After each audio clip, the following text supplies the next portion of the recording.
Merci Madame la Présidente. Chers collègues, un certain nombre de mes préopinants ont rappelé à très juste titre qu'un État libéral n'avait pas vocation à prescrire ou à interdire tel ou tel type de vêtements à ses administrés.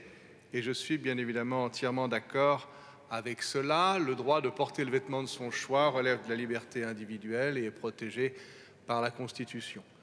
Tous les droits constitutionnels peuvent être restreints, mais à des conditions strictes. Il faut une base légale, la proportionnalité et bien sûr un intérêt public.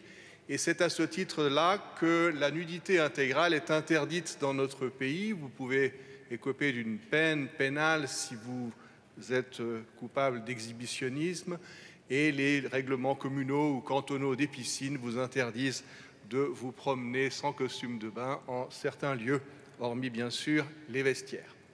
Il y a une limite à la liberté de se vêtir comme l'on veut, qui est le fait de ne pas imposer à autrui jusqu'au dernier détail de son anatomie intime, lorsque personne ne l'a souhaité, et l'interdiction, parce que c'est socialement inacceptable et juridiquement problématique.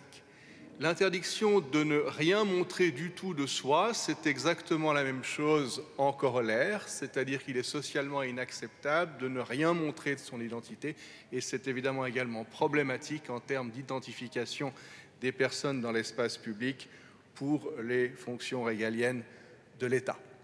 Il n'y a donc pas le moindre problème à ce que, aux deux bouts de l'extrême, à savoir la nudité intégrale d'un côté, le voile intégral de l'autre, l'État intervienne pour dire qu'à toute liberté, il existe une limite et définisse cette limite par rapport à un intérêt collectif prépondérant.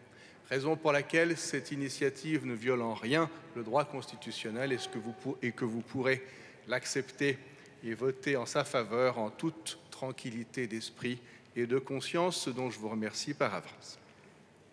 Vielen Dank, Herr Pult. Sie haben das Wort. Nächster Sprecher ist Herr Hess. Frau